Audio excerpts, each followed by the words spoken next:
Zacharie chapitre 10, verset 1. Demandez à l'Éternel la pluie, au temps des pluies de l'arrière-saison. L'Éternel produira des éclairs, il vous donnera une pluie abondante et à chacun de l'herbe dans son champ. Bonjour à tous frères et sœurs. Aujourd'hui nous nous retrouvons une fois de plus pour étudier un sujet qui est très mal compris parmi les adventistes du 7e jour, très mal compris que ce soit dans les cercles de l'Église ou des divers corps indépendants. La pluie de l'arrière-saison est une pomme de mécompréhension. Je ne dirais pas discorde parce qu'il n'y a même pas de discorde à ce sujet, parce que personne n'a de vraie compréhension claire à ce sujet. Et la raison de cela, comme nous allons le voir aujourd'hui, c'est parce que beaucoup sont dans le flou à ce sujet. J'aimerais, par la grâce de Dieu, dissiper ce brouillard et nous introduire progressivement, mais certainement, dans la certitude de la clarté des déclarations de la parole de Dieu et de l'esprit de prophétie. J'aimerais que l'on parle de la pluie de l'arrière-saison. J'aimerais qu'on en parle, non pas pour débattre, mais pour comprendre ce que le Seigneur déclare, ce que le Seigneur a déclaré, ce que le Seigneur a révélé, afin que nous soyons non pas dans les ténèbres, mais que nous soyons dans la lumière des révélations de la parole de Dieu et du témoignage de Jésus. Parce que si Jésus a donné un témoignage pour ces derniers jours, comme nous croyons en effet qu'il l'a fait en tant qu'adventiste, eh bien ce n'est pas pour rien. Et donc, frères et sœurs, dans notre désir de comprendre, afin de recevoir la pluie de l'arrière-saison, l'un de nos premiers et de nos plus grands besoins, c'est d'assimiler le principe suivant que je vais vous donner, qui est fondamental dans notre lecture et notre compréhension de l'esprit de prophétie. J'aimerais pour cela attirer votre attention vers cette déclaration qui se trouve dans Messages choisis, volume 1, à la page 65. Messages choisis, volume 1, page 65, paragraphe 1. La raison pour laquelle j'aimerais introduire cette méditation, c'est parce que, comme nous avons vu dans Zacharie chapitre 10, nous sommes appelés à demander à l'Éternel la pluie au temps des pluies. Je le relis. Zacharie chapitre 10, verset 1. Demandez à l'Éternel la pluie au temps des pluies de l'arrière-saison. L'Éternel produira des éclairs, il vous donnera une pluie abondante, et à chacun de l'herbe dans son champ. Donc au temps des pluies de l'arrière-saison, nous sommes appelés à demander au Seigneur la pluie. Et nous avons l'assurance qu'il donnera une pluie abondante. Et vous voyez, frères et sœurs, aujourd'hui, nous sommes dans un dilemme, c'est que parmi de nombreux adventistes du 7e jour, il existe une conviction selon laquelle il faut encore que nous demandions la pluie parce qu'elle n'est pas encore arrivée. Et nous voulons voir ce que le Seigneur dit à ce sujet, pour savoir où nous nous situons, afin que nous puissions demander intelligemment à Dieu la pluie, à savoir celle qu'il n'a pas encore donnée, ou celle qu'il a déjà donnée, pour que nous la recevions aussi comme nos pères. Je ne vais pas plus dans les détails, mais je préfère laisser la parole de Dieu, le témoignage de Jésus, parler pour elle-même. Je le lis maintenant, cette citation de Messages choisis, volume 1, page 65. En ce qui concerne les témoignages, donc le mot témoignage fait allusion à tous les écrits inspirés de l'esprit de prophétie, toutes ces lettres adressées à certaines personnes ou à certaines institutions, ce sont les témoignages. En ce qui concerne les témoignages, rien ne doit être ignoré, rien ne doit être rejeté. Toutefois, il convient de tenir compte des temps et des lieux. Donc qu'est-ce que la messagère du Seigneur nous dit? Par rapport au témoignage, notre approche des témoignages, nous ne rejetons rien, nous n'ignorons rien. Nous les prenons comme inspirés de Dieu. Toutefois, nous dit-elle, sous l'esprit d'inspiration, toutefois, il convient de tenir compte des temps et des lieux. De quel temps, de quel lieu? Des temps et des lieux où furent écrits les écrits, où furent composés ces lettres, ces chapitres. Il convient de tenir compte des temps et des lieux. Parce que, comme je vais le lire juste après, pour ne pas appliquer au futur quelque chose qui a trouvé son application dans le passé, ou d'appliquer au futur quelque chose qui trouve son application dans le présent. C'est la raison pour laquelle nous sommes appelés, exhortés à tenir compte tout le temps des temps et des lieux. Et cela ne veut pas dire que nous ignorons ou que nous rejetons quoi que ce soit. Mais nous sommes appelés, tel que je viens de le lire, tel que c'est écrit noir sur blanc, à prendre en compte les temps et les lieux. Et je poursuis en lisant la déclaration de Messages choisis, volume 2, à la page 117 et au paragraphe 2. Vis-à-vis de ce même problème, de ce même principe et de ce même problème de personnes qui appliquent la prophétie dans le et qui place son accomplissement dans le futur alors qu'elle a déjà trouvé son accomplissement dans le passé ou alors qu'elle est déjà en train de trouver son accomplissement dans le présent. Je lis. Il s'est trouvé tantôt l'un et tantôt l'autre qui, en étudiant la Bible, ont cru découvrir de grandes lumières, de nouvelles théories. Mais ils étaient dans l'erreur. Toute l'écriture est vraie, mais on peut parvenir à de fausses conclusions par de fausses applications. Nous sommes engagés dans un terrible conflit qui s'aggravera à mesure que nous approcherons de la fin. Notre adversaire ne sommeille pas, sans cesse il s'efforce d'influencer les hommes qui n'ont pas eu une expérience personnelle dans les enseignements du peuple de Dieu au cours des 50 dernières années. Certains renverront à l'avenir des vérités applicables à leur temps. Des événements annoncés par la prophétie et accomplis depuis longtemps sont placés dans l'avenir. Ces théories ont pour effet de miner la foi de quelques-uns. Vous avez remarqué ici quelque chose?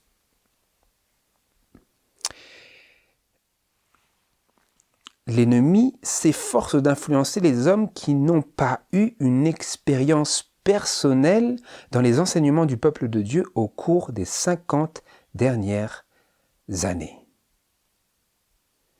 Au cours des 50 dernières années. Et cette déclaration a été faite précisément à la fin du 19e siècle. À la fin du 19e siècle, je crois que c'était en 1996 que cette déclaration a été écrite.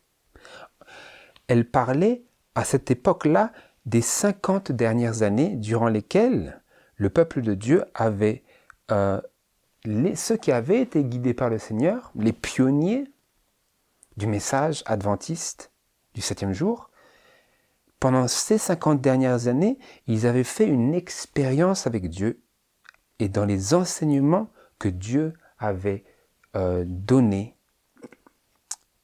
et élaborés parmi son peuple.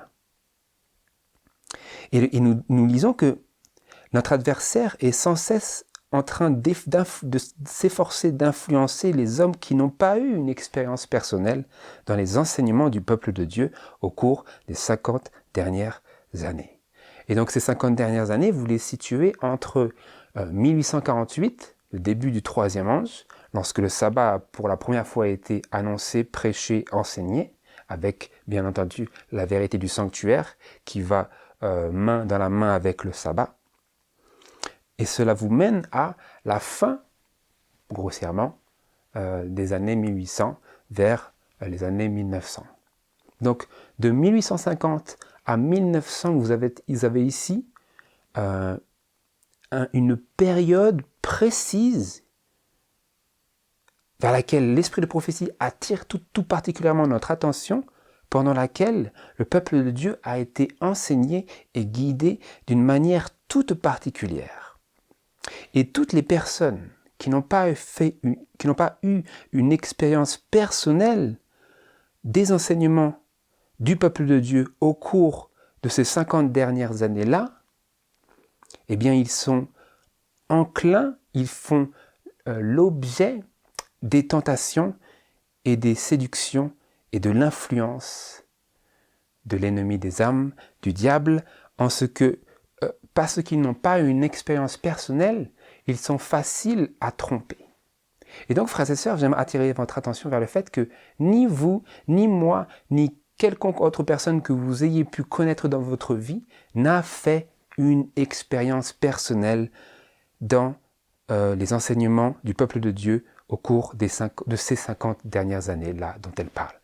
Ni vous, ni moi, ni aucun des frères ou sœurs que vous connaissez ou que vous ayez jamais connus n'a fait cette expérience personnelle-là.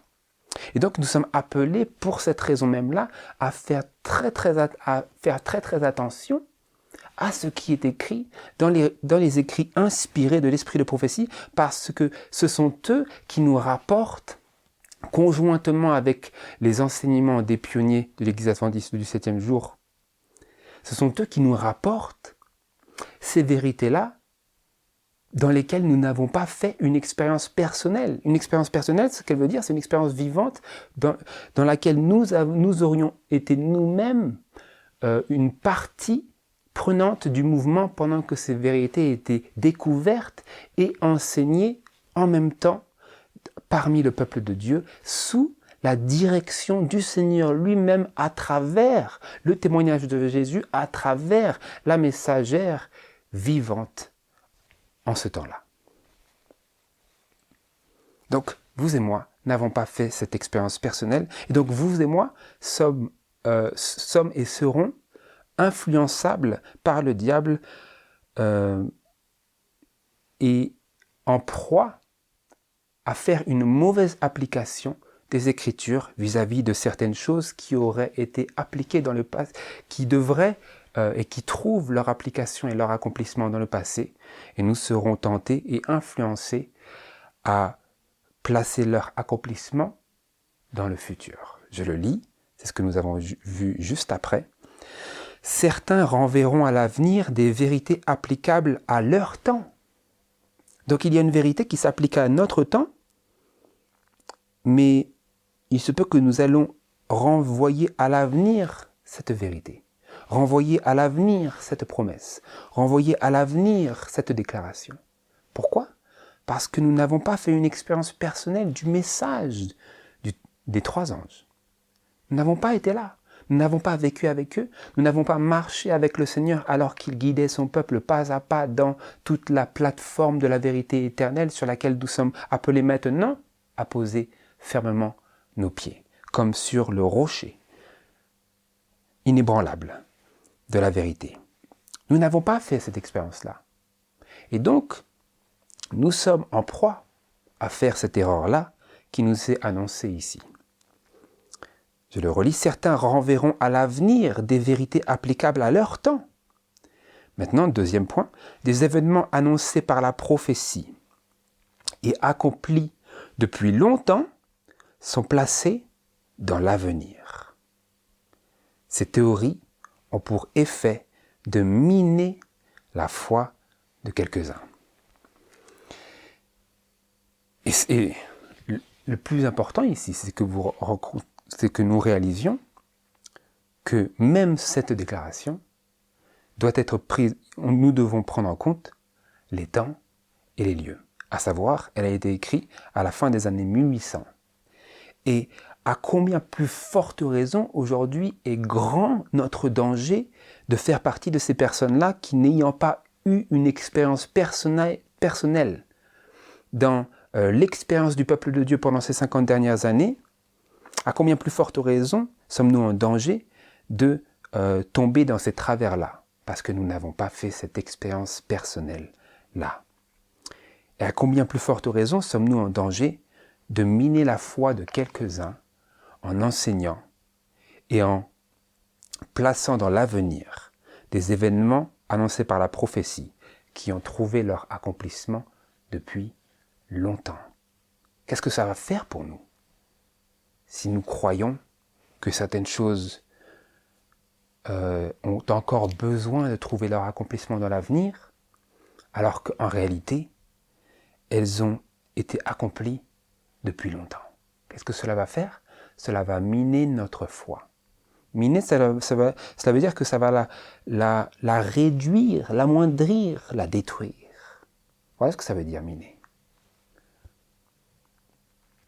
Et non pas simplement la nôtre, mais celle de tous ceux qui nous entourent, sur qui nous aurons une influence. Et donc maintenant que je nous ai présenté ce principe vis-à-vis des temps et des lieux et du danger dans lequel nous sommes et dans lequel chacun, tout adventiste aujourd'hui du 7e jour se trouve aujourd'hui, j'aimerais que nous puissions nous attarder et contempler le principe de la pluie de l'arrière-saison. Nous voulons considérer pas simplement l'accomplissement, mais juste pendant un instant le principe. Parce que nous voulons comprendre la pluie de l'arrière-saison. Et pour comprendre la pluie de l'arrière-saison, nous avons besoin de poser certaines bases. Et pour cela, j'attire votre attention vers les paroles de Deutéronome, chapitre 11, versets 13 et 14.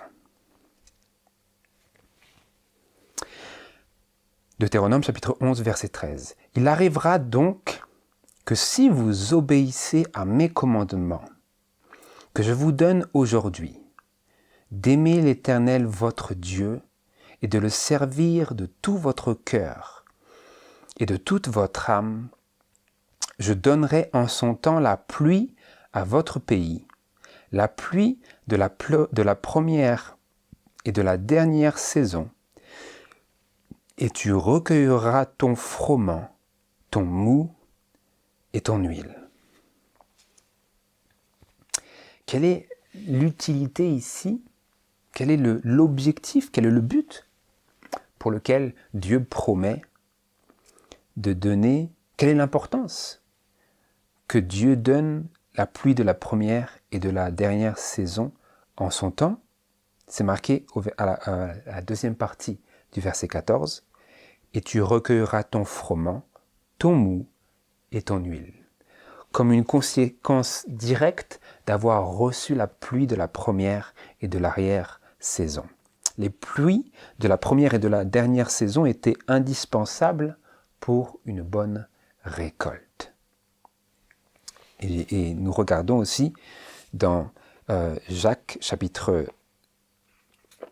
Ou plutôt, allons dans Zacharie chapitre 10, parce que nous y voyons également le même principe. Zacharie, notre lecture biblique, chapitre 10.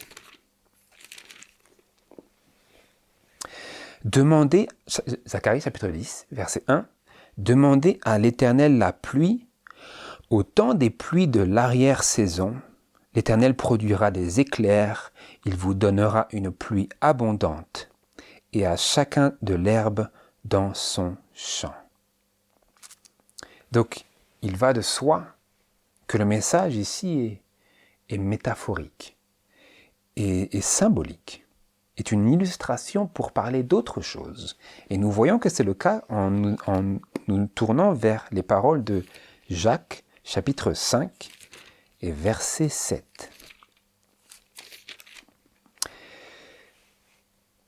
Jacques 5, verset 7. « Frères, attendez donc patiemment jusqu'à l'avènement du Seigneur. Voici le laboureur attend avec patience le précieux fruit de la terre, jusqu'à ce qu'il ait reçu la pluie de la première et de la dernière saison. » Et verset 8. « Vous aussi attendez patiemment, affermissez vos cœurs, car l'avènement du Seigneur est proche. Vous voyez ici, le parallèle est directement fait entre ce concept d'attendre avec patience le fruit de la terre jusqu'à ce que nous recevions la pluie de la première et de la dernière saison. Et de la même manière, nous sommes appelés à attendre patiemment, à affermir nos cœurs en vue de l'avènement du Seigneur. C'est le principe et le concept de la pluie de la première, mais surtout de l'arrière-saison. Et ici, pour laisser à l'esprit de prophétie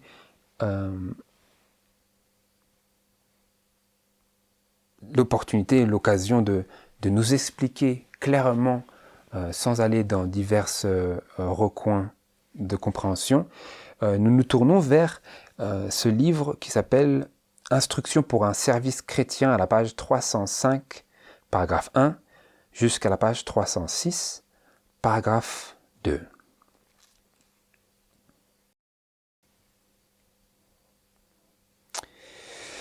La promesse de l'Esprit est pour nous, aujourd'hui, aussi bien que pour les premiers disciples. Parce que Jésus avait promis la venue du Consolateur, de cet autre Consolateur. Vous vous en souviendrez dans Jean chapitre 14 et Jean chapitre 16. Il avait promis que lorsqu'il serait parti, il prierait le Père qui leur enverrait aux disciples, plus tard apôtres, l'Esprit, le Saint-Esprit, l'Esprit de vérité, l'autre Consolateur. Et ici nous lisons que la promesse de l'Esprit qui leur était faite est pour nous aujourd'hui aussi bien que pour les premiers disciples.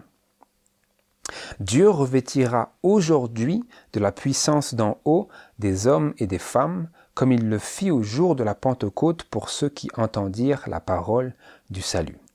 À cet instant même, son esprit et sa grâce sont... Je le relis. À cet instant même, disait-elle, c'était en... Pareil, ça devait être dans les années 80, je crois.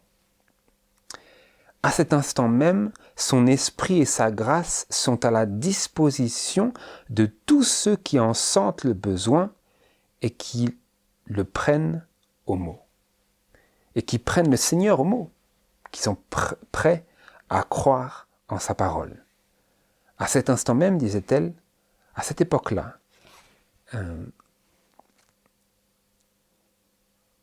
c'était à la fin des années 1800. À cet instant même, disait-elle, son esprit et sa grâce sont à la disposition de tous ceux qui en sentent le besoin et qui le prennent au mot. Donc l'esprit de prophétie est en train de nous dire que la promesse avait été faite aux disciples, mais la promesse de l'esprit était aussi pour nous, disait-elle, à cette époque-là. Rappelez-vous, les temps et les lieux.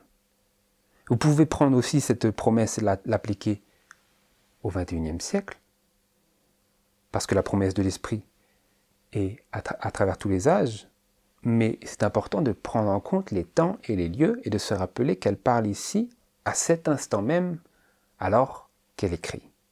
C'est de cela dont il est question. J'attire votre attention vers ce point-là parce que c'est très important pour notre juste compréhension des citations qui vont venir après. Je continue. La promesse du Saint-Esprit n'est pas limitée à une époque ou à une race. Donc, la promesse du Saint-Esprit, le Saint-Esprit n'était pas simplement promis aux apôtres, à l'époque de l'Église primitive, ni d'ailleurs aux Juifs. Elle n'était pas limitée comme cela. Christ a déclaré que la divine influence de son esprit serait avec ses disciples jusqu'à la fin. Depuis le jour de la Pentecôte jusqu'au temps actuel, le Consolateur a été envoyé à tous ceux qui se sont consacrés entièrement au Seigneur et à son service. Paragraphe suivant. Dieu désire ranimer son peuple, ou littéralement rafraîchir son peuple par le don du Saint-Esprit en le rebaptisant dans son amour. L'Église n'a pas besoin d'une carence du Saint-Esprit. Après l'ascension de Christ, le Saint-Esprit est descendu sur les disciples qui attendaient et priaient dans la foi avec une plénitude et une puissance qui touchèrent tous les cœurs. Donc nous parlons ici de la Pentecôte. Et maintenant, elle suit, elle parle d'autre chose, elle dit « Dans l'avenir, la terre doit être éclairée par la gloire de Dieu. » Dans l'avenir, dit-elle, en 1905. Dans l'avenir, la terre doit être éclairée par la gloire de Dieu. Une divine influence émanant de ceux qui sont sanctifiés par la vérité doit s'exercer sur le monde. La terre doit être enveloppée d'une atmosphère de grâce. Le Saint-Esprit doit agir sur les cœurs, prenant de ce qui est à Dieu pour l'annoncer aux hommes. Et donc ici, elle reprend précisément ces paroles de Jésus, je crois, dans Jean chapitre 16, où il nous est dit que le Seigneur ferait cela en nous rappelant les choses que Jésus a dites. Et c'est précisément cette activité-là que nous apprenons se reproduira, entre guillemets, dans l'avenir. Ce qu'elle écrivait en 1905. Écoutez bien, frères et sœurs. Dans l'avenir, la terre doit être éclairée par la gloire de Dieu. Nous parlons ici du Saint-Esprit et elle utilise ce langage. La terre doit être éclairée par la gloire de Dieu. Une divine influence émanant de ceux qui sont sanctifiés par la vérité doit s'exercer sur le monde. La terre doit être enveloppée d'une atmosphère de grâce. Comment ? À travers cet éclairage de la terre par la gloire de Dieu. À travers cette atmosphère de grâce dont la terre sera enveloppée et doit être enveloppée. À travers cette divine influence émanant de ceux qui sont sanctifiés par la vérité, qui s'exercera alors sur le monde. Nous avons ici des tracés clairs, prophétiques, de ce à quoi nous devons nous attendre par rapport à cette manifestation de l'Esprit qui avait été promis pour les disciples et dont la promesse est aussi valable pour nous aujourd'hui. Je continue. Mais ensuite, la vérité commence à devenir plus étroite. Plus nous avançons dans notre lecture des déclarations de l'Esprit de prophétie qui est le témoignage de Jésus, plus les descriptions rendent plus étroite et plus précise la vérité et l'application de la promesse, de la pluie, de l'arrière-saison. Je lis. Il est vrai qu'au temps de la fin, lorsque s'achèvera l'œuvre de Dieu sur la terre, les efforts fervents déployés sous la direction du Saint-Esprit par les croyants consacrés seront accompagnés de signes spéciaux de la faveur divine. Par l'image de la pluie de la première et de l'arrière-saison qui tombe dans les pays orientaux à l'époque des semailles et de la récolte, les prophètes hébreux prédirent une effusion extraordinaire de la grâce spirituelle sur l'Église de Dieu. L'effusion de l'Esprit au jour des apôtres, c'était la pluie de la première saison, dont les résultats furent glorieux. Ainsi, jusqu'à la fin des temps, la présence de l'Esprit demeurera dans la véritable Église. Donc, ici, vous avez une distinction très très précise que nous donne l'Esprit de prophétie, à savoir l'effusion de l'Esprit au jour des apôtres. Donc, l'effusion de l'Esprit à la Pentecôte, c'était quoi ? La pluie de la première saison. Et les résultats de cette pluie furent glorieux. Nous lisons à ce sujet dans Actes, les premiers chapitres, je crois que plusieurs milliers furent convertis en un seul jour. C'était les résultats glorieux de cette pluie qui a mené une croissance soudaine des choses qui avaient été au préalable semées.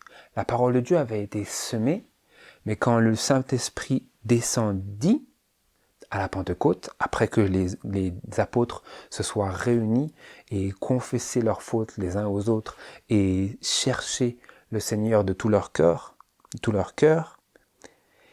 eh bien, il y eut cette croissance subite en conséquence directe de cette pluie de la première saison. Nous sommes toujours dans cette illustration par laquelle nous avons lu juste avant.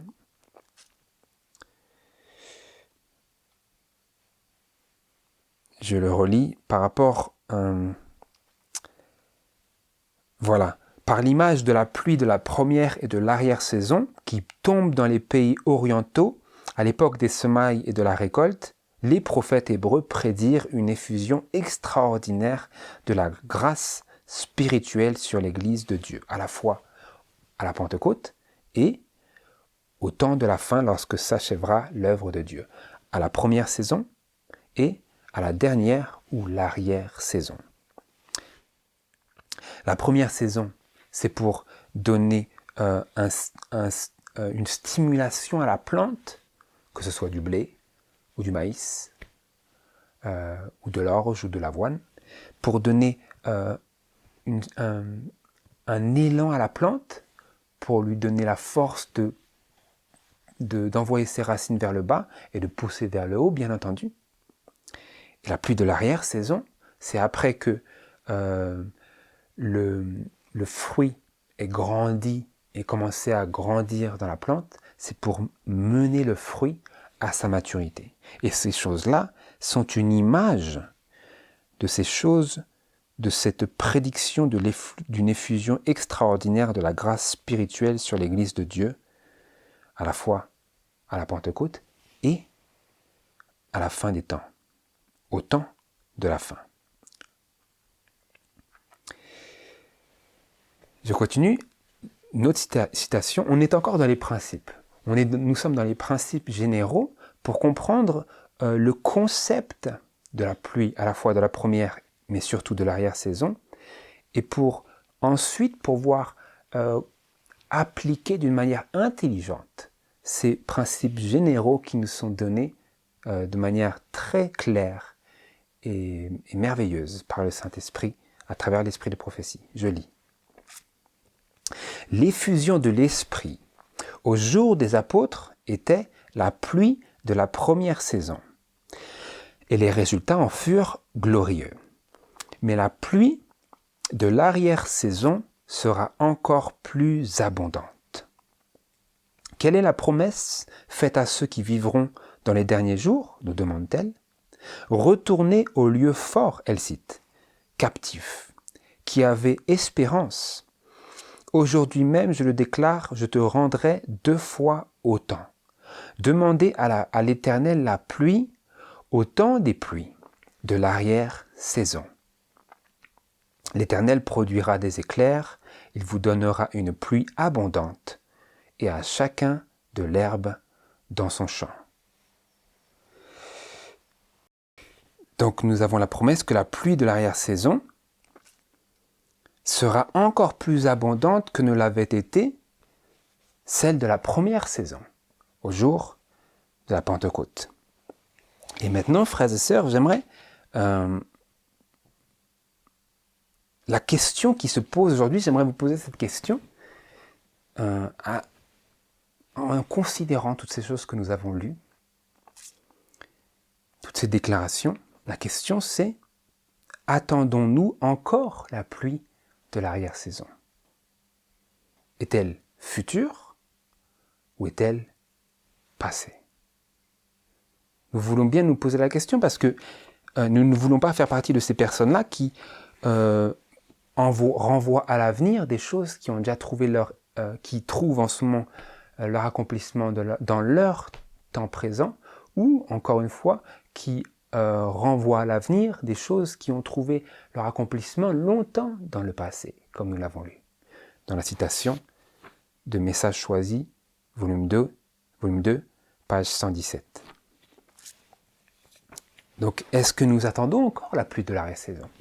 Beaucoup, aujourd'hui, attendent la pluie de l'arrière-saison.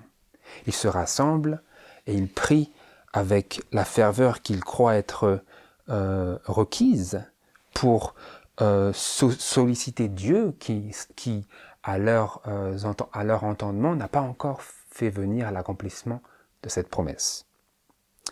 Est-ce bien là ce que le Seigneur désire et la chose qui est en harmonie avec ce qu'il a révélé?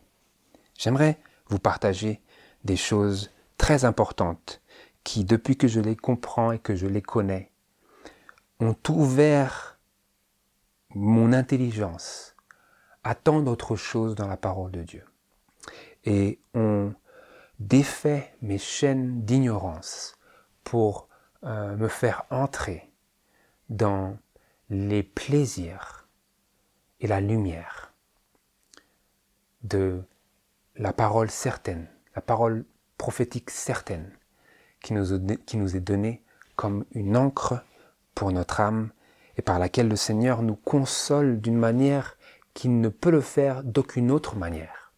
C'est ce que j'ai vraiment envie de vous partager aujourd'hui, frères et sœurs. C'est le fardeau de mon cœur que nous puissions chacun, chacun de nous, être délivrés des chaînes de l'obscurcissement de nos esprits par les artifices de l'ennemi. C'est ma prière. J'attire votre attention ici vers la déclaration du livre Événements des derniers jours, à la page 151, paragraphes 2 et 3.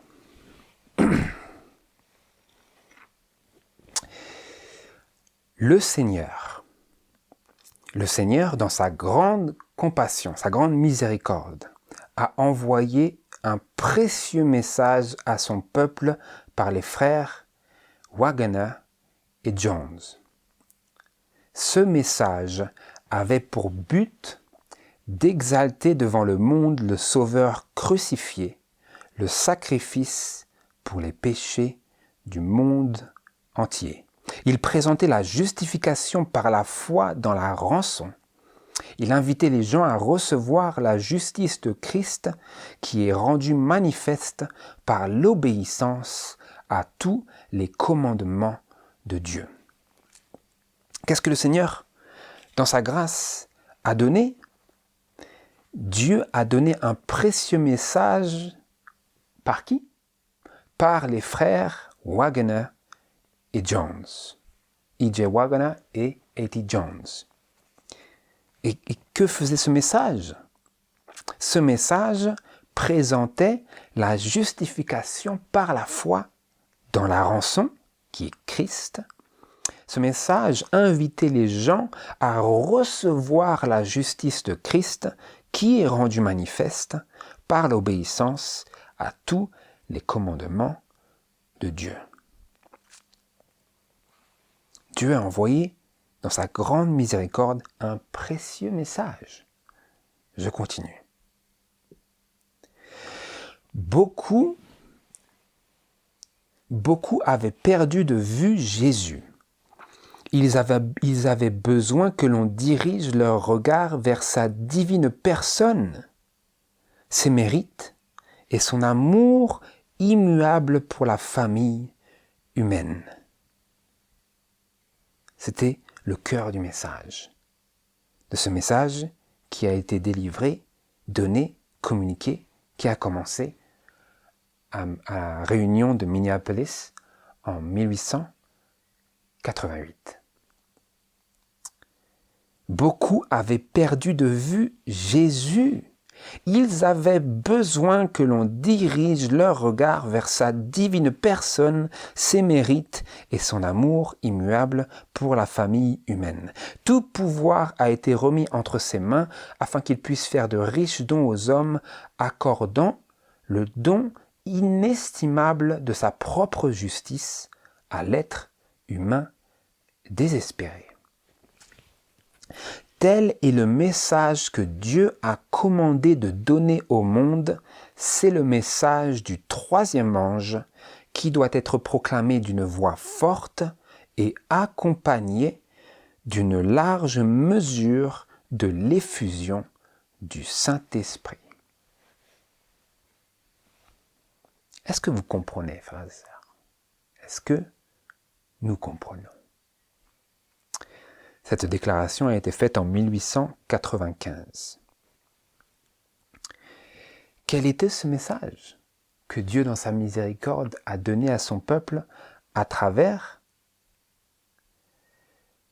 par les frères Wagner et Jones?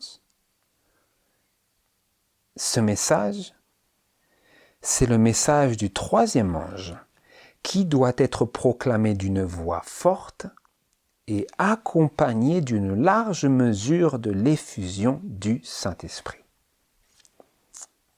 Quelle est cette voix forte? Est-ce que vous comprenez ce langage? Est-ce que ce langage vous rappelle quelque chose? Allez-y avec moi. Apocalypse, chapitre 18. Nous sommes en train, ici, de recevoir de Dieu, du Seigneur, une compréhension juste, pure et simple de la pluie de l'arrière-saison, afin que nous puissions recevoir cette pluie. Apocalypse chapitre 18, versets 1 à 3. Après cela, après le troisième ange, après cela, je vis descendre du ciel un autre ange qui avait un grand pouvoir ou une grande puissance. La terre fut éclairée de sa gloire. Et il cria avec force et à grande voix et dit, elle est tombée, Babylone la grande, et elle est devenue la demeure des démons et le repère de tout esprit immonde et le repère de tout oiseau immonde et horrible. Car toutes les nations ont bu du vin de la fureur de sa fornication, et les rois de la terre se sont prostitués avec elle, et les marchands de la terre se sont enrichis de l'abondance de son luxe. Qu'est-ce qui nous est présenté ici, dans ce passage? Un autre ange descendant du ciel ayant une grande puissance, et la terre fut éclairée de sa gloire, et il crie avec force et à grande voix. Je reprends les paroles de l'esprit de prophétie. Ce message qui a été donné en 1888 à Minneapolis par les frères Wagner et Jones, ce message, c'est le message du troisième ange, pas simplement ça, qui doit être proclamé d'une voix forte et accompagné d'une large mesure de l'effusion du Saint-Esprit. Vous avez ici un élément clé où nous apprenons que ce message qui a été donné de la justification par la foi, de la justice de Christ, c'est le message du troisième ange qui est proclamé d'une voix forte, à savoir cette voix forte, ce grand cri d'Apocalypse, chapitre 18, versets 1 et 2, et qui est accompagné d'une large mesure de l'effusion du Saint-Esprit, à savoir la pluie de l'arrière-saison. Donc la pluie de l'arrière-saison va avec un message, et ce message, c'est l'amplification du troisième ange, que l'on appelle aussi le grand cri de l'ange d'Apocalypse 18. Je continue ici dans le commentaire biblique des écrits d'Ellen G. White à la page 1984, ou en anglais dans SDA Bible Commentary, volume 7, page 984, paragraphe 6. Le temps, elle disait, dans la Review and Herald du 22 novembre 1892. Notez bien. Le temps d'épreuve est imminent ou littéralement est juste sur nous, car le grand cri du troisième ange a déjà commencé dans la révélation de la justice de Christ, le Rédempteur qui pardonne les péchés.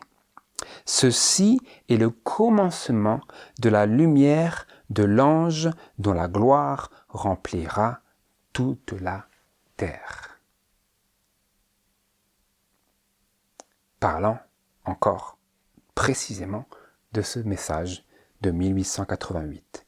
Elle dit « Le grand cri du troisième ange a déjà commencé. » L'ange d'Apocalypse 18, ce grand cri-là, a déjà commencé dans la révélation de la justice de Christ, le Rédempteur qui pardonne les péchés. C'est ce que nous lisions d'ailleurs juste avant, dans Événements des derniers jours, à la page 151, paragraphe 2.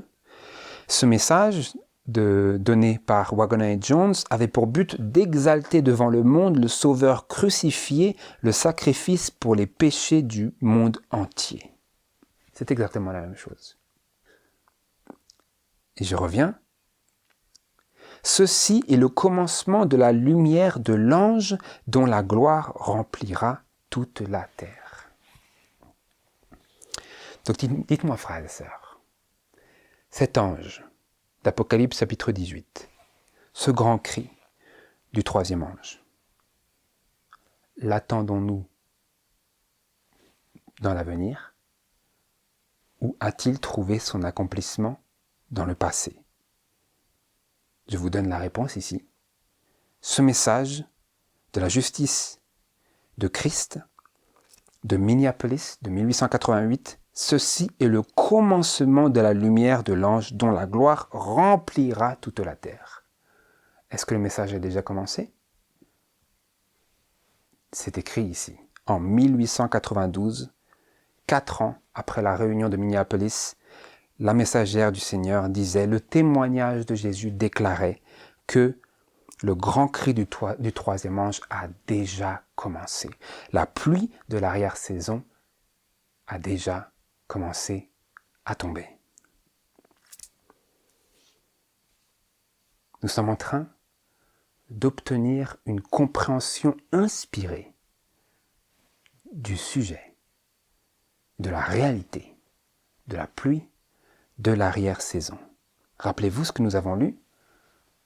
Demandez à l'Éternel la pluie, au temps des pluies de l'arrière-saison. Est-ce que nous sommes au temps de la pluie de l'arrière-saison? En effet, plus encore. Elle a commencé il y a plus d'un siècle. Nous sommes en 2021. Selon ces écrits inspirés du Seigneur, indéniablement, la pluie de l'arrière-saison a débuté en 1888. Où sommes-nous aujourd'hui, frères et sœurs? Qu'attendez-vous? Pourquoi priez-vous? Ce que nous devrions faire, c'est recevoir les choses que le Seigneur a déjà révélées. C'est cela notre grand besoin. Nous n'avons pas de plus grand besoin aujourd'hui que de nous conformer, de recevoir les révélations du Seigneur vis-à-vis de notre condition présente et de notre position dans l'accomplissement de la prophétie. Parce que si nous n'avons pas cela, alors nous sommes dans les ténèbres. Nous ne savons ni où nous allons, ni d'où nous venons. Il nous faut un compas, il nous faut une boussole. Et cela, seul le Seigneur peut nous les donner. Et en effet, il nous les a déjà communiqués si nous écoutons attentivement les révélations du témoignage du Seigneur Jésus. Donc nous voyons que le grand cri du troisième ange a déjà commencé dans la révélation de la justice de Christ. Et maintenant, j'attire votre attention vers cette question, à savoir, comment ce message a-t-il été reçu? Comment est-ce que le message que le Seigneur, dans sa grande miséricorde, a donné à son peuple, comment ce message a été reçu par son peuple, à qui il le communiquait. J'aimerais lire dans la citation de Testimonies to Ministers à la page 401 et au paragraphe 4. Ce livre n'existe pas en français, mais vous aurez la citation disponible comme d'habitude.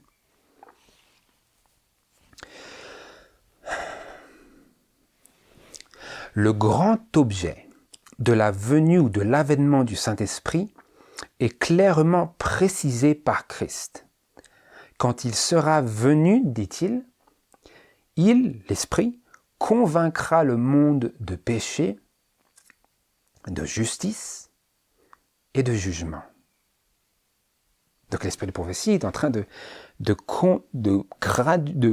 progressivement préparer notre esprit à comprendre ce que nous devrions attendre lorsque nous prions et que nous espérons et que nous attendons la pluie de l'arrière-saison.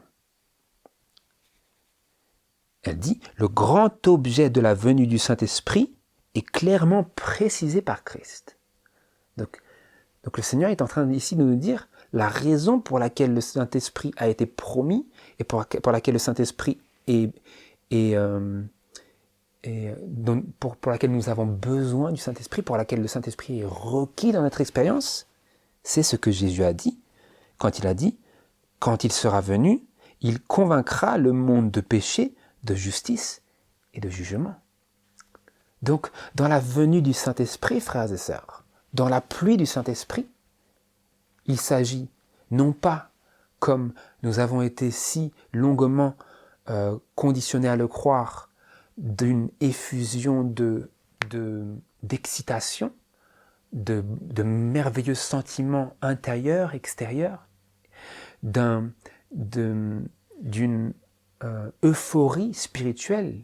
Il s'agit non pas de cela, mais plutôt d'une influence divine par laquelle le peuple de Dieu est convaincu de péché, de justice et de jugement.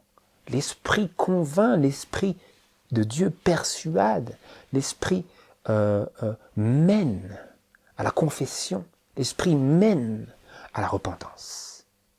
C'est comme cela que nous savons d'ailleurs que les apôtres avaient bel et bien reçu l'Esprit bien avant la Pentecôte, parce qu'ils étaient menés à la repentance, menés à une confession mutuelle des péchés qu'ils avaient commis les uns envers les autres. C'est comme cela que l'Esprit se manifeste, frères et sœurs. Il ne s'agit pas d'une extase spirituelle. Il s'agit d'une réforme et d'un renouveau individuel. Individuel et commun à tous ceux qui sont prêts à se soumettre à cette activité-là. Voilà le grand objet de la venue du Saint-Esprit. À la fois la venue première, à la Pentecôte, dans la première pluie de la première saison, comme au temps de la fin, lorsque l'œuvre sera achevée. Je continue. Cette lumière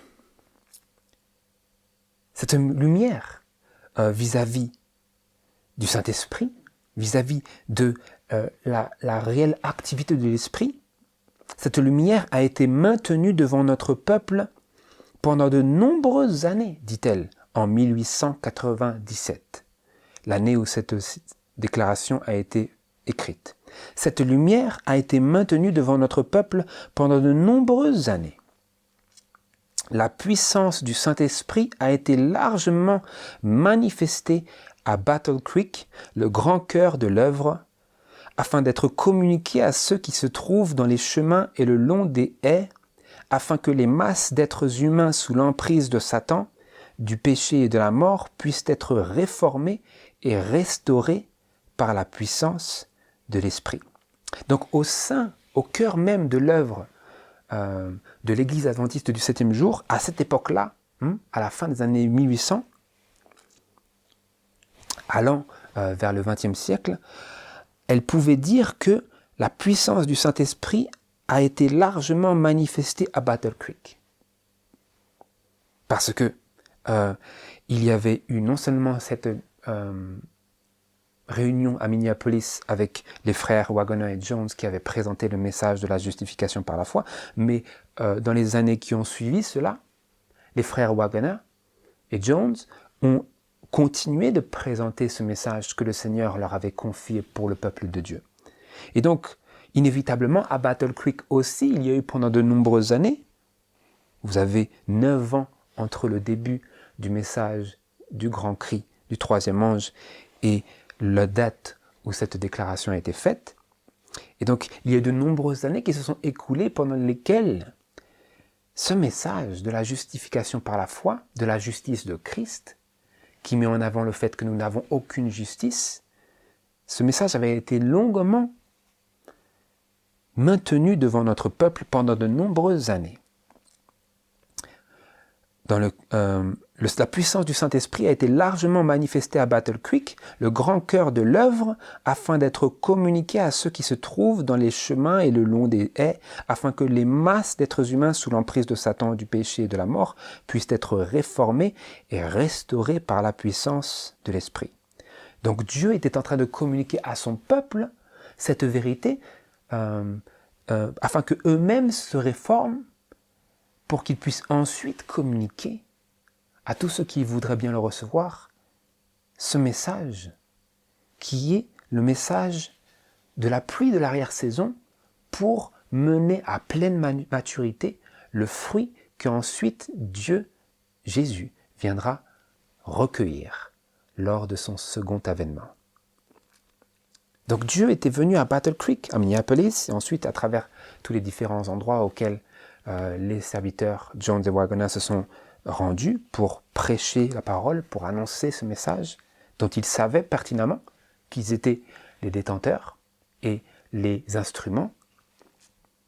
Mais, malgré que cela s'est produit, malgré que le Seigneur s'est révélé comme cela à son peuple, au sein même de l'œuvre, afin vraiment de faire bouger, de propulser, de dépendre ce message et son application pratique.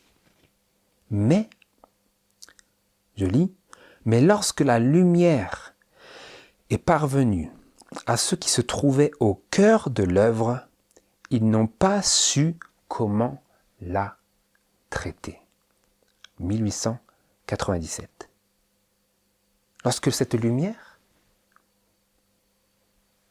du 1888, du grand cri du troisième ange, leur est parvenue, à ces dirigeants-là, ceux qui se trouvaient au cœur de l'œuvre, comment l'ont-ils reçu? Ils n'ont pas su comment la traiter. Et qu'est-ce que cela veut dire? Nous le voyons dans la citation suivante, dans Message choisi. Message choisi, volume 1, page 275, paragraphe 5, jusqu'à la page 276. Il y avait une pomme de discorde au sein de l'Église à l'époque, c'était surtout par rapport à la loi dont il est question dans Galates chapitre 3, verset 24. Certains comme George Butler et Uriah Smith et de nombreuses autres personnalités de l'Église pensaient que cette loi dont il est question dans ce passage, c'était la loi cérémonielle. Mais Jones et Waggoner, ils enseignaient que cette loi dont il était question, c'était la loi morale des 10 commandements. Je le lis. Elle cite Galates chapitre 3, verset 24. La loi a été notre conducteur pour nous mener à Christ afin que nous fussions justifiés par la foi. Dans ce passage, le Saint-Esprit, par l'entremise de l'apôtre, parle surtout de la loi morale. La loi nous révèle le péché et nous fait éprouver notre besoin de Christ et de nous réfugier auprès de lui pour obtenir le pardon et la paix en pratiquant la repentance envers Dieu et la foi en notre Seigneur Jésus-Christ. Et ensuite, écoutez bien. Le refus d'abandonner des idées préconçues et d'accepter cette vérité explique en grande partie l'opposition qu'a rencontrée à Minneapolis le message du Seigneur présenté par les frères Wagner et Jones.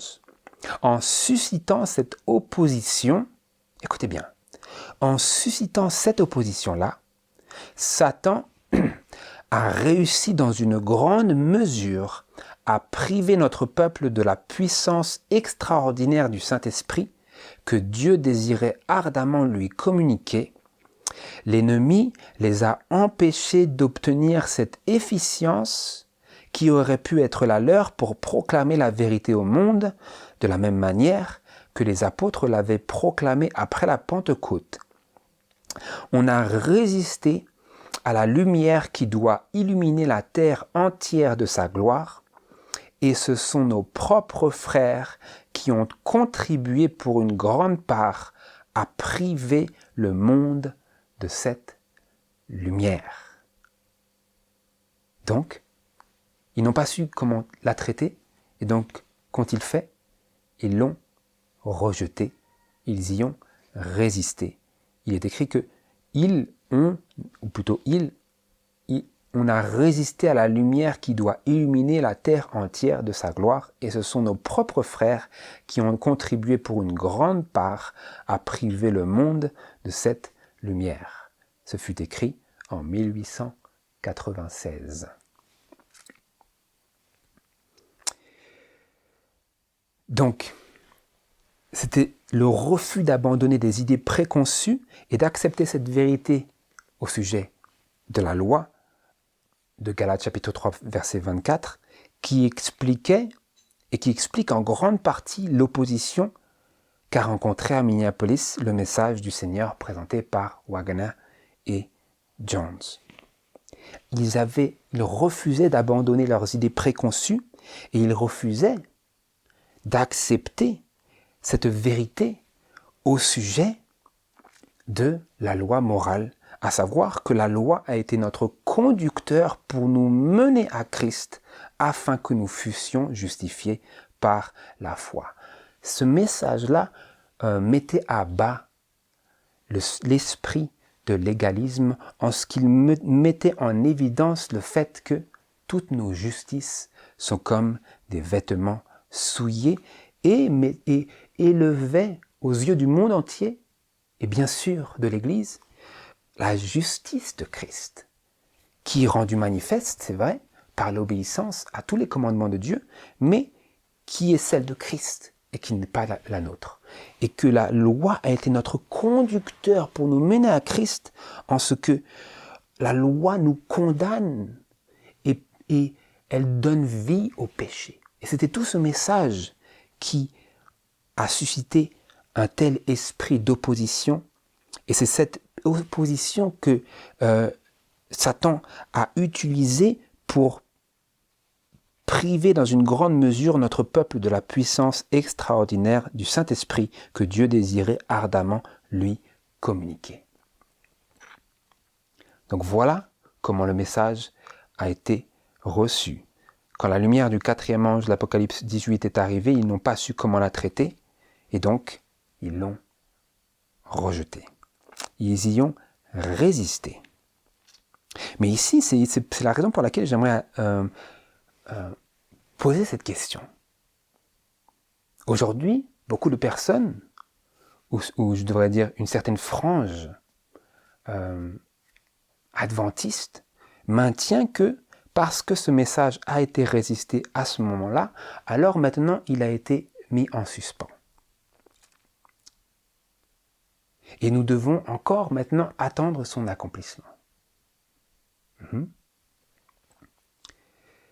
Et j'attire votre attention vers cette parole, cette déclaration de Messages choisis, volume 2, à la page 113, paragraphe 3, jusqu'à la page 114. qui a été écrit en 1896. Encore une fois, vous voyez que toutes ces choses se réunissent et aboutissent pratiquement aux mêmes années, au même moment, parce que c'était à ce moment-là qu'il y avait un tel mouvement de réforme parmi le peuple de Dieu. Et donc la question c'est, parce que cette lumière a été rejetée par certains des dirigeants, et que nos frères ont contribué pour une grande part à priver le monde de cette lumière, elle disait ça en 1896, souvenez-vous, rappelez-vous qu'il faut considérer les temps et les lieux lorsque nous lisons les témoignages, parce que cela a été le cas, parce qu'ils ont résisté au message, parce qu'ils ne l'ont pas reçu d'une manière commune. Est-ce que cela veut dire que le message a cessé? C'est ça la question fondamentale, frères et sœurs. Et écoutez la réponse du Seigneur à ce sujet. Message choisi, volume 2, page 113. En 1896, disait-elle, une nouvelle vie descend du ciel et s'empare de tout le peuple de Dieu. Cependant, des divisions se produiront dans l'Église. Deux partis se formeront. Le bon grain et l'ivraie croissent ensemble pour la moisson. L'œuvre se fera en profondeur et avec toujours plus d'ardeur jusqu'à la fin du temps, et tous ceux qui sont ouvriers avec Dieu lutteront énergiquement pour la foi qui a été une fois donnée aux saints. Ils ne se laisseront pas détourner du message présent qui déjà illumine la terre de sa gloire. Une nouvelle vie descend du ciel et s'empare de tout le peuple de Dieu, nous disait-elle, en 1896. Et est-ce que cette nouvelle vie va être mise en pause parce que certains l'ont rejetée? Lisez cela.